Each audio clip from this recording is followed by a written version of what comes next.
Well, hello, Daria. Hello, how are you? All right, it is Tuesday night, and our significant apologies. It's at 9:01. So Yeah. welcome to at 9:01. I realized right before we got on that I managed to forget to print something that is important for us to know what we're actually doing. Hey, if you're jumping in, I see a few of you are. Feel free Yes. to head over to the comment section and say, "Hey." Yes, we always love to know who is here. We cannot see who you are, so we need you to tell us who you are. You have such a nice little setup behind you there with the plant and This is my LHC Kids yes. and Beyond spot. And so, with everybody being downstairs, and I was like, I need a quiet space to go tonight. So, Yeah, here I am. So, yes. you'll Now, see this will look the same tonight as it will Sunday morning. yes. No, it looks good. Um, yeah, my son is here. He is in the next room. Grace is traveling. Andy is on vacation. So Yes. that's So who we we're got. solo. Hi, Troy. Hi, Troy.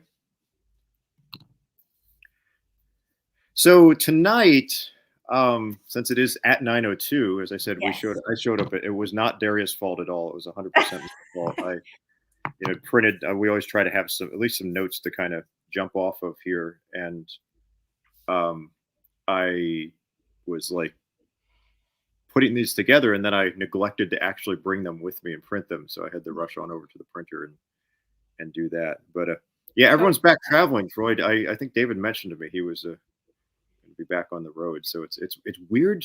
I don't know if it's weird for you. It's weird for me, like to actually like everyone was in the house all the time last year, and now like Grace is in Boston. She'll be traveling some, and so it's just a very different empty house feeling. But mm. Christopher, we're keeping it real. Yeah. And Jonathan is with Grandma, so that's fun. Well, tonight we're not. I'm going to say this next thing, and a couple of you are going to get worried. Tonight's election night, Yeah. and we are not going to talk about politics. Hooray! Amen. Amen. Um, but Derry and I were talking today, and we were talking about the just the idea of trust. Is kind of I think where it came down, and Daria, kind of what got you onto thinking about that, especially thinking about it on a day like this, where we are doing an important civic thing as Americans. It's a responsibility, a privilege, and a right that we have. But how does all of that kind of get you thinking about trust? I think for me personally, it reminds me to not put my trust in man. People always disappoint us, including politicians. And so, like, I know it's our duty and our right to vote, and I'm thankful for it. But at the end of the day, regardless of the results, I don't want to be in a place where I'm stewing in anger and resentment and frustration. Regardless of who God allows to be in place, I trust him ultimately because he's in control, regardless of whatever role it is. It could be as something about, your board of education all the way to governor. It doesn't matter. There's so many avenues and aspects to this. But my trust is not in man. And it never has been, but I feel like especially the last couple years and right now at this election, I think everyone's really fired up one way or the other in their feelings. And I'm trying to not allow my feelings and my frustrations from the last couple years, and I'm being totally transparent, to navigate how I feel today, regardless of the end result. Like, I know we are going to be okay regardless. I know my family is going to be okay regardless. We have a choice to either trust God and whatever the outcome is, or to really stew in it and be angry and upset and jump in the mess with everybody else. And I really, in today and discussing it with you, I really am choosing to trust the outcome, whatever it is, even if it's not what I might pray for and choose to be. But God knows the bigger picture, and I trust him regardless if I agree or can see what the other side is. Yeah, there's this interest. I was just thinking about this as you were talking. And we're talking mostly we're talking to the Christians tonight, and um, hello, fiddlers, Yes. um, and thanks for jumping in the comments. Um, one of the things that's unique, I think, about trust is kind of an either or proposition. Like with a person or but especially with God, it's you can't say I sort of trust God, that kind of, or I trust God with these things, but not these things over here, because what that really means is I don't trust God. It actually is. It's showing the limitations of that, and I was thinking about. And that dinging sound is my email, which I left open, which I usually do not. So I apologize for that. But I was thinking about this a lot, and there's something that one of the questions I think that's great for us to ask about ourselves is to check where our trust is in any Yeah. given situation. And the best way to do that I found is, and it was really this question: how do you know where you're putting your trust? Here's how you know: when Mhm. it's up, you're up; when it's Mhm. down, you're Right. down. Mhm.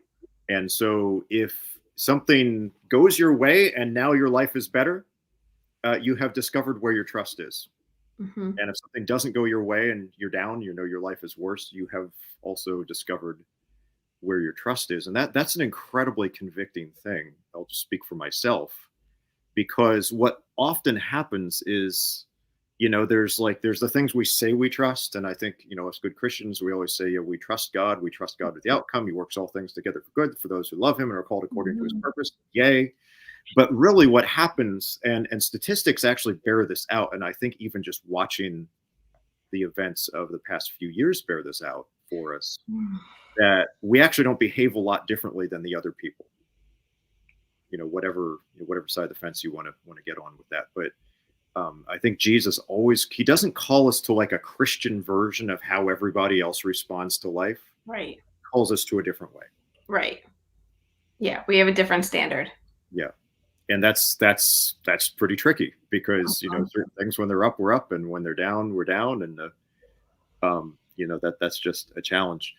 Whenever we talk about one of these topics, I kind of go back into the scriptures and I say, what does the Bible have to say about this issue? And there's lots of great verses about trusting God.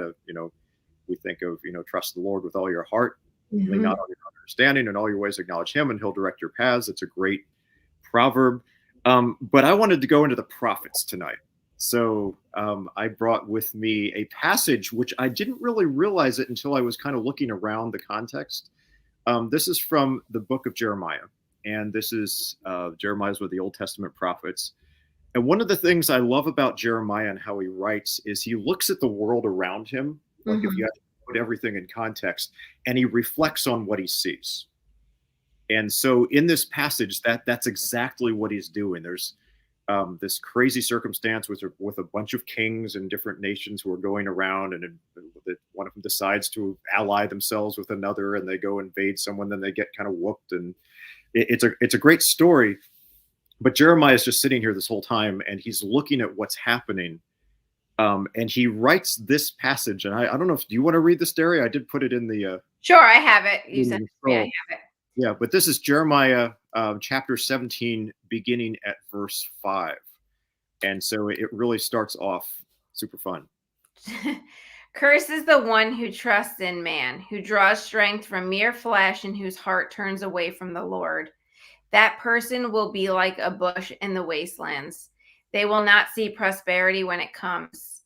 They will dwell in the parched places of the desert, in a salt land where no one lives. But blessed is the one who trusts in the Lord, whose confidence is in him. They will be like a tree planted by the water that sends out its roots by the stream. It does not fear when heat comes. Its leaves are always green.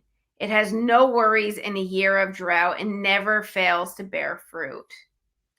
And I realized I forgot in my cutting and pasting to put one of the verses in the in the scroll there. So I apologize for that. No worries. But it starts out, this is like one of those happy verses. It starts out, cursed is the one who trusts in man. And that sounds kind of harsh, because it sounds like God is the one doing the cursing. Mm-hmm. And when you actually look at how this is rendered in its original language, what it means is the person who finds safety in man puts themselves under a curse. Mm. So it means the place that you find safety, that you find this is okay, this is where my strength, this is where my protection, this is the thing that's going to make me okay. Mhm. And that's somewhere else other than God. What Jeremiah is saying is he's saying that's actually a cursed place. And it's not because God has cursed it.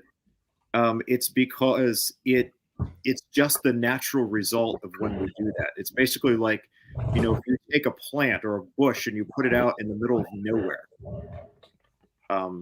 in the desert or in the wastelands, it doesn't get the rain. It kind of misses out on everything. Right. And then, like much of the scripture often does, he says, but blessed is the one who trusts in the Lord, whose confidence is in him. And basically says, whatever happens, this person they have nothing to fear. They will always be sustained, and they'll never fail to bear fruit, even when it doesn't look like things around them are fruitful. The thing I didn't realize, Daria, is some of you know this. Actually, this is a great story. One of our folks who comes on at 9 periodically had a keychain made for me with my favorite Old Testament verse. Actually, it's like I've joked that it's like one of my life verses, and it's actually the next verse after this passage. And I kind of didn't put that together until now. And it's Jeremiah 17:9, which says, the human heart is deceitful above all things and without cure. Who can understand it? Another super happy verse. But what it's saying is it's saying that we tempt ourselves when you put this all together. We are constantly selling ourselves on trusting in the wrong things, Mm-hmm. the wrong people, and in the wrong places. And so I think a great thing for us to ask is, where are we putting our trust? Like, where are we really struggling with this? And Daria, you and I were talking like, what's this journey look like for us? What's it look like for you? What's it look like for me? And by the way, if you want to jump in the comments and tell us what this journey looks like for you, we'd love for you to do that. But what's this look like for you right now, Daria? So for me right now, there's a couple things. So I have 2 kids. One is in middle school and one is in high school. And my high schooler is entering the phase of driving with other kids and getting his license in this school year. And so for me, there's a different level of trust as just a parent. I, as a parent, want to control and want to make sure my kid is okay at all times. But I've realized this week, as he got in the car with his best friend and drove off for the first time, that I've really had to trust God, not just with my words, but I really needed to trust him, because if I didn't trust him, I knew I would be in this perpetual state of anxiety and fear as he drove off and went to the next location. So that was one. It's really trusting him with my kids as they get older. The saying is, the bigger the kids, the bigger the worry. And I truly understand that now. As it's just different. It's different worry. But I realize that I have to trust him in order to give my kids freedom, because they're at the ages where that's, required now and something that they should have. And then the other aspect for me right now is with my health. This week I found out that I will be having some thyroid surgery, which not everybody knows. So I apologize if you're hearing it for the first time on here. But in the midst of it, I have learned to trust God, even though I have no idea what the details are or what the outcome is going to be, or even why I continue to have health issues. It's an ongoing thing that I feel like God is drawing me closer to him as I experience more and more health things. But the human side of me wants to continually ask why and gets frustrated. But I am trying really hard to trust him, even though I have no idea what the other side looks like. Like, I hear doctors telling me I will feel better and things will get better. But not that I don't trust my doctors. I'm very thankful for them. But I have to trust that God at the end of the day is going to be the one that sees me through, that is with me during surgery, that gives me peace about the whole thing. And then however I feel afterwards is because God is going to have that happen, whether it's through the doctors or not. So I think I'm just trying to really rest in trust with him. because anxiety for me is something that can take over. I used to not Mm. have anxiety until I would say recent years, it's become more prevalent.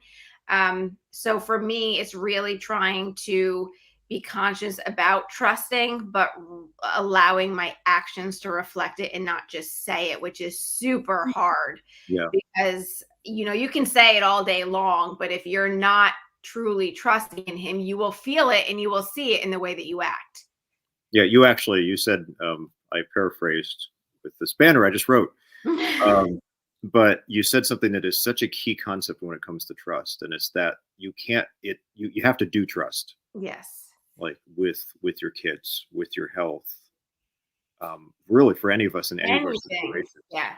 Like you don't really know where your trust is until you kind of go take it out on the road. And sorry to use that analogy, but to True. really, to actually test it and to Yeah. make steps and to do that.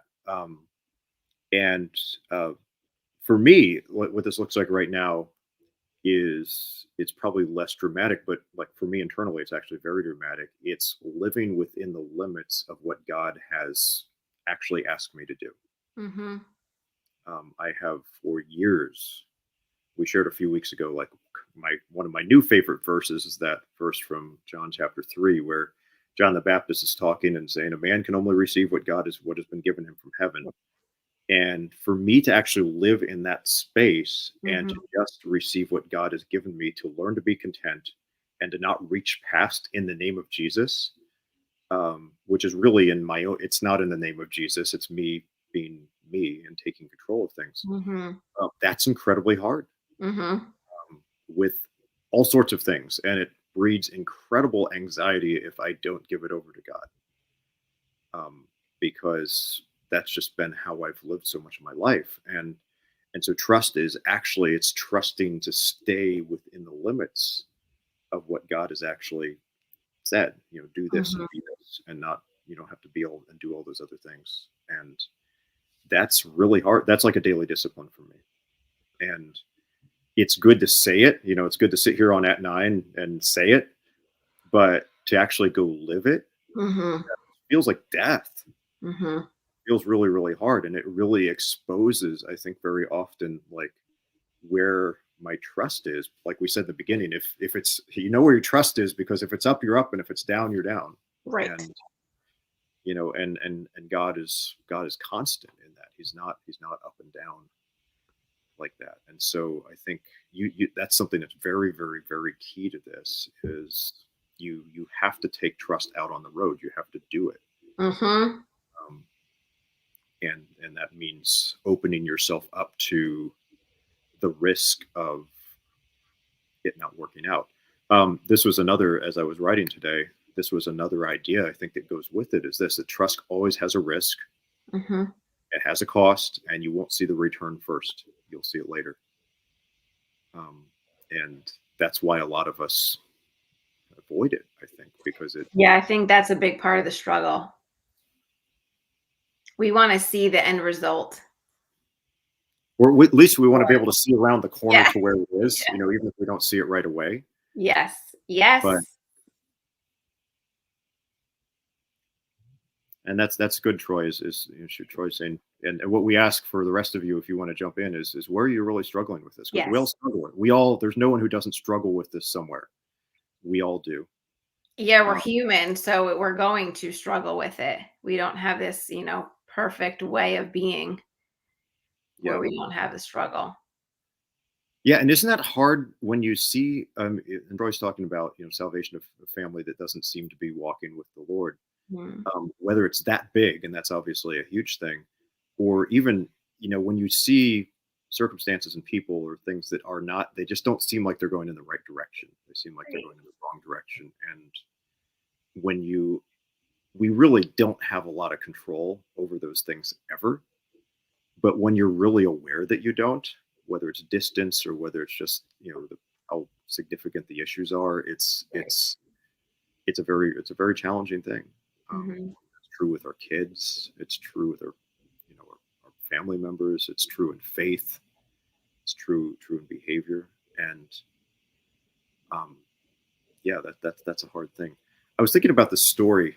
um, that I don't think I've shared in church. Maybe I have, but when I was like I think like 11 years old, the school I went to had swim lessons, which was actually really cool. Like, so we'd do gym half the year and we'd do swim like half the year, and we would go to the local like college swim. So it was like this Olympic sized pool, and they had this diving pool.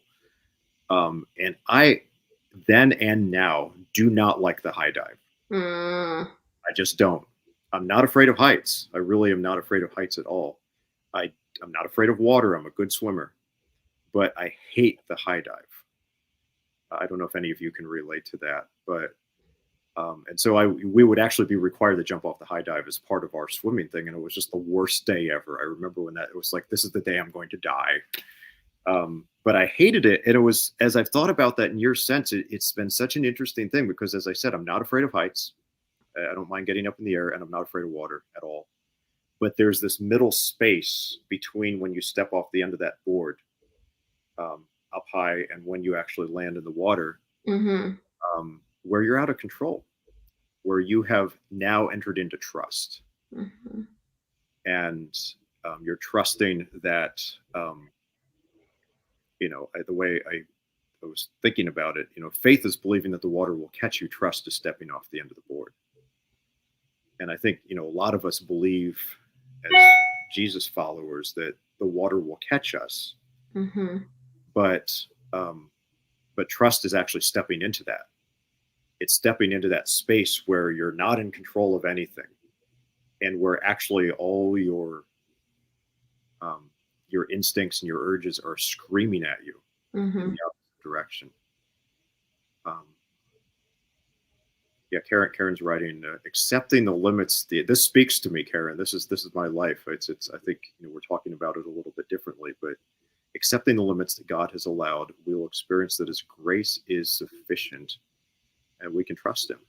hmm Looking at those limits from God's point of view, that He disciplines those that He loves, and that brings up actually a really uncomfortable idea that if you are on the journey with God, He will expose this in your life. And Daria, it sounds like you're experiencing Yeah. that personally. It's But yes, and it's an unknown. When you have the unknowns and things that are so out of your control, it's almost like you have no other option than to trust him, which is terrible to say because when things are good, right, you just, go with the flow. But yeah, when things are harder, you have no other choice because we don't understand and we don't fathom certain things that we really just truly have to trust him. And it sounds like we should just know and do this, and I've been a Christian for years, so I feel like it yeah, should just be second nature. And it's not second nature. no, It's something that I constantly have to, battle and deal with daily sometimes. yeah, no. That's I think that's one of the, and that actually creates a cycle in us, doesn't it? Like Yeah.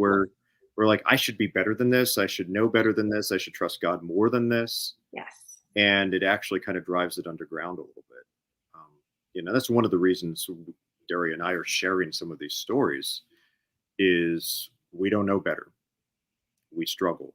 Um, hmm we're stepping off the edge of the board, I think, as much as we can in areas of our lives, but we struggle with this. And it only becomes apparent when, we really are in that free fall, in that free fall space. And sometimes, like, some of the things you've talked about, Daria, like God actually brings us to that point where we have no other choice.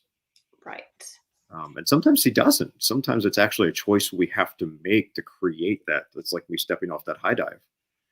Right. Exactly. And I feel like if you don't make that decision and make that choice, the outcome or the decision to not trust him is actually harder and more detrimental to yourself than if you were to just trust him. But again, easier said than done. Yeah. It's not something that just, happens, especially when you feel like you've gone through something like a trial and you're like, okay, I feel like I've learned, I've grown deeper. I got, to know him, or I see what he's teaching me. And then to go through something very similar, you're like, what did I miss? God, what are you trying to show me? I trust you, but right? Yeah. I trust you, but like I want to know what you have, what's the other side of this that you're trying to teach me. And I think that's hard when you can't Yeah. see it. You want to trust him, but you don't understand. And not understanding makes it really hard. I think there's something you can't like you never can see. Like it would be great Right. if we could see Right. how it all goes around the corner. But I think the one thing that you can do is you can recount the past faithfulness of God. Right. That's like been a big thing for me to say, God, well, I know you did this, and I know you did this, and I know in this moment you provided, and you were present Yes. here, Yeah. and I've seen it. And sometimes you need someone around you to kind of remind you of those things too. Yeah. Um, there's that in that one song we sing occasionally. Um, the title is escaping me, but there in the second verse there's this line that says, "Is it good that we remind ourselves of this?" Mm. And it's just talking about someone can supply me with the title because it's just blanked. It's late. I don't have it, so somebody Oh, else has to give it to but you. I've always loved that line because it's like it's one of the reasons the community of faith, the church, gathers together Yes. to remind ourselves of the faithfulness and the goodness of God, whether it's like us together or us personally or individually. Because I think the enemy kind of blinds us to that past faithfulness, Yes. our own anxiety or just in us like not seeing the bigger picture. Um, and um, and it's just like it's saying, no, God was here and He was faithful, and God did this Mhm. and God did that, and God provided there, and in that circumstance that seems so dire, God made a way through it. Mm. And for us to remind ourselves, and especially to remind each other of that, Yes. um, it doesn't it doesn't let you see around the corner of the next thing, but it reminds you that God has a track record. That Right. He has been faithful, and He will be faithful. And I think that's a huge thing for us to do Mhm. for ourselves to say, well, where has God what has God done in the past? What has He done, and does that can I trust Him as a result of that? And the answer, I believe, is yes. Yes. And I think, like you said, it's really important that we remind each other of that as well. Yeah, Sometimes, if I'm going through something, it's harder, it's more clouded and harder for me to see. And somebody else just reminding me of his faithfulness, in previous circumstances or things that I've gone through. It's just sometimes you need to come alongside each other and give that encouragement and an example of how God has been faithful, because we yeah, know, again, he is faithful. But when you're in going through something, sometimes it's hard to see because, like you said, we can't see the other side or around the bend. yeah, yeah. And that's been one of the challenges of the isolation of this past Yes. year and a half in many different ways. Yes. And I don't know about you, but I think all of my worst moments are when I've been isolated in some way. When I'm like physically isolated from people or emotional or just whatever it is. But when Yeah. we're By stuck in ourselves. Yeah. yes, is He worthy? That's the song. Thank you, Karen. Oh, yes. Yeah. I can it just all runs together. Um oh, that's so good, Troy. Sometimes good to have many monuments or pictures around me helps me of promises kept and when I Yeah. backslide. It's why the ancient like when you look in the Old Testament, especially, it's why they were always building like towers of stones and monuments to the past Mm. faithfulness of God. It was so you could look back and say, "Oh, there's what it was." Some of you all journal. I wish I was better at it, Yeah. but it's like it's one of the reasons you do that so you can go back and you can see what's actually true, not like what you feel in the moment, which is only it's just a little sliver of that. But You should journal, Michael. It's therapeutic and good. yeah, And then I'm you just get to look back 5 years from now and see, like, oh, this is what, honestly, I journaled a yeah, lot through the last 6 years. And looking back, I partly did it because I wanted my kids to be able to see how faithful God is in the midst of hard times. And yeah, myself looking back, I'm like, wow, like the details that you remember of just how faithful he is in the little things and in the yeah, big things are cool when you can look back on your writing and see that it's there. yeah. Troy says, "I need my Ebenezer's." There's this hymn called "Come Thou Fount of Every Blessing." Some of you know it. And one of the verses in the beginning it says, "Here I raise mine Ebenezer." And I was always as a kid, I'm like, what in the world does that mean? Um, and an Ebenezer in in Jewish culture, in ancient Jewish culture, is a stone of remembrance. Mm. It's this thing where you say, "This is what God did here. This is what He did in this moment. This is what He did in this place." Mm. And I think for trust, it's understanding that Jeremiah 17:9 is what causes Jeremiah 17:5 with us. It's that we deceive ourselves, and as a result, we trust in the wrong things. And I mean, that's not a super happy like, it's not a bookmark or bumper sticker kind of thought. But Mhm. it's when we understand that we can then say, okay, if this is true about me, then what are the things I can place around me? What are the Mhm. remembrances? What are the people? What are the relationship? Who can I pick up the phone and talk to when I'm struggling to trust? Who can I go and take a walk with? Who can remind me of how it's actually true? And Um, Bruce above, just so that we don't miss it, but Bruce above said sometimes trusting yeah. means keeping silent, but sometimes trusting means taking a risk to speak or act. And some emotions are probably inevitable in that moment. Oh, yeah.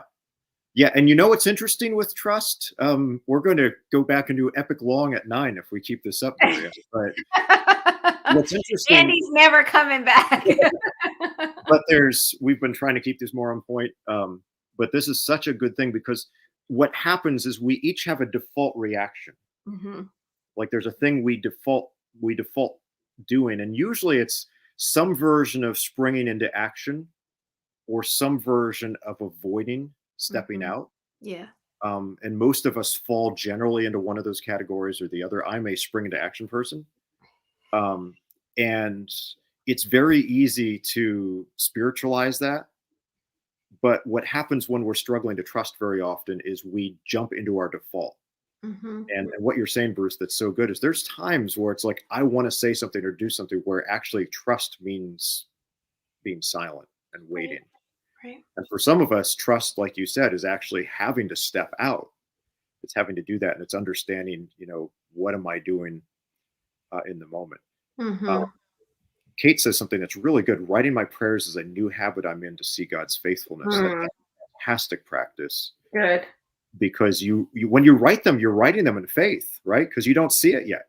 Right. You're writing them and saying, God, I trust you with this, and then you have the opportunity to look back and see God's faithfulness. Mm. And it becomes those things that you wrote in moments of question, in moments even of doubt, let's just call it that, in moments where you had to decide to trust, to take action in stepping into trust with God, Mhm. and they become those stones of remembrance, those things that remind you of how God has been faithful. I mean, I've told this story a million and a half times, so I'm sorry, Long Hill regulars, but we prayed for a second child for years. We went through two miscarriages.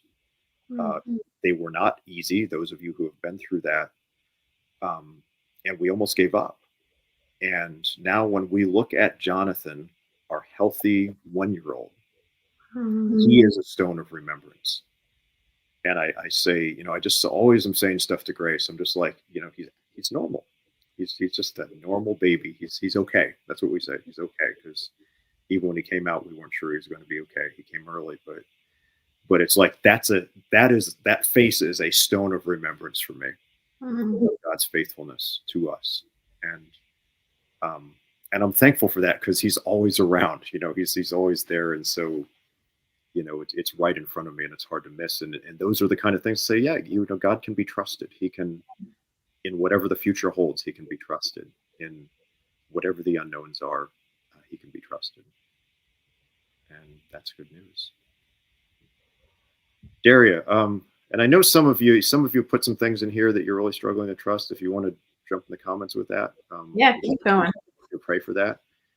But as we close our time together, would you mind praying for us? Sure. Father, I thank you that we do have you to trust. I pray for everyone who's on this call and who may listen later on that if they are struggling to trust in any areas of their lives, that you draw them closer to you, that you remind them of your faithfulness, that you put others in their path that can remind them of your faithfulness. And then, Father, in spite of being able to see around the corner or even a few inches in front of us, that we would truly trust you with our actions, with our words, and the way that we live. I pray, Father, that we would remember to trust you before we even act with our words in things that are going on in the world. May we look and be different than what's going on around us. May we be a source of peace and light and not chaos and anxiety and stress.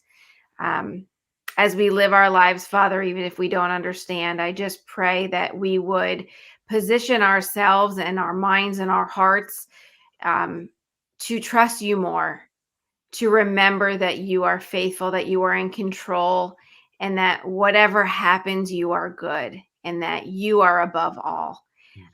So whatever everyone is facing, I know everyone has their own individual walks and things they're going through in life with their families, with their health, with their jobs, with what's going on in the world, Father. May we just surrender and trust you in all of it, that we would remember that none of this is our fight, but yours. And we just need to be agents for you in the world that we live in. And so I thank you for tonight. I thank you for the transparency and conversation regarding trust.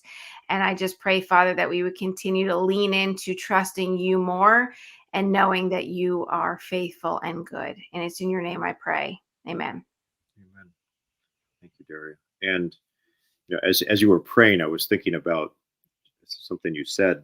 But I think for all of us, kind of as we go, if there's a place that you're really struggling with trust right now with God, Yeah. or, don't do that in isolation. Yes.